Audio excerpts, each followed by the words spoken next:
Now, if you want to think about how these lines work functionally, they really go across the body from the shoulder girdle to the pelvic girdle.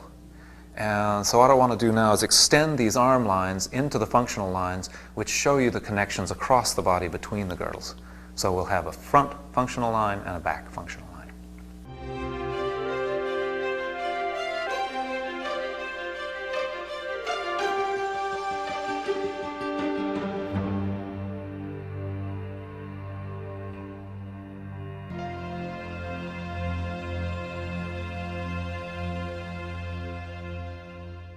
So what we're talking about here is an extension of the arm line, the superficial arm line in this case, that we're coming down from this whole superficial arm line, but I'm just going to start here. Let's just start here with the pectoralis major muscle. That muscle comes down, interdigitates with the upper fibers of the external oblique, comes down just about beside the rectus and down here into, as you can see in the slide, right down onto the pubic bone.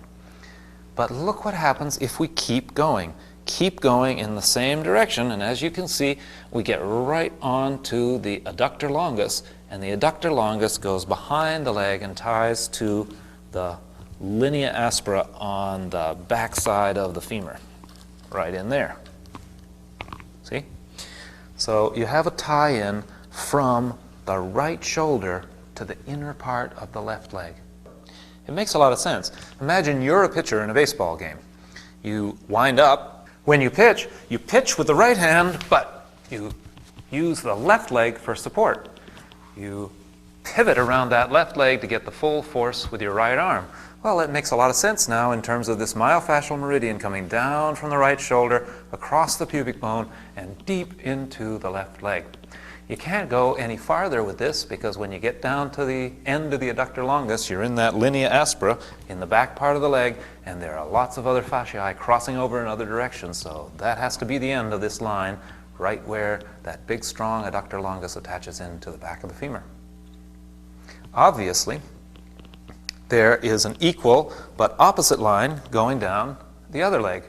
But if you think about it, one of those lines is bound to be stronger than the other depending on what handed you are. If you're not ambidextrous, if you're using your right arm more than your left, especially in something like tennis or any sport that's handed, you're going to see differences in these lines from one side to the other.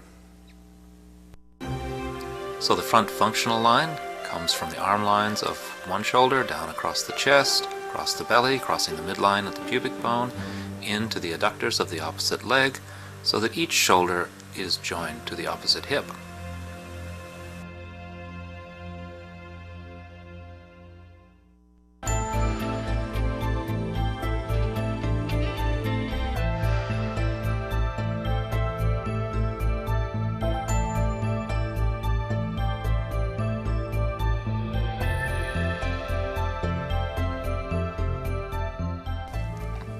Okay, there is a similar corresponding line, functional line, in the back that goes, let's detach these lines here, that goes from the latissimus attachment, we could say, for starters, although we could pick up the teres in there, but if we use the latissimus, we might pick up the little bit of the scapula there with the latissimus. That happens in some people, not in others. And that would take us down to the middle of the thoracico-lumbar fascia. We cross right over that fascia as it crosses over the body and down through the sacral fascia. And we pick up what? Well, we've picked up the same muscle, the gluteus maximus, but these are the superior fibers that go into the iliotibial band, but now we're on the inferior or sacral fibers that go underneath the iliotibial band on to the gluteal attachment 1/3 of the way down the shaft of the femur. So you can see we're stabilizing across to here, similarly as to the other side. But you know what? It doesn't stop here. What happens if we keep going around the leg underneath the iliotibial band? What muscle would we get to? That's right, the vastus lateralis comes right down in the same direction. That outermost one of the quadriceps comes down, picks up the kneecap, as we talked about before, and ends right here on the tibial tuberosity, and I suppose we could carry it down into the foot, but this will do for now. What I'd like you to notice here is that once again, the shoulder is stabilized to the opposite leg, in this case to the femur and to the knee. So if you consider that in terms of a backhand, here I go, the line goes up the back of the arm, connects into the latissimus, goes across the latissimus to the opposite leg and around to the knee. That's quite a long line. That's the line that you would use in a backhand shot in tennis. It would also be the line that you would break, I mean B-R-A-K-E, slow down the motion if you were doing the pitch.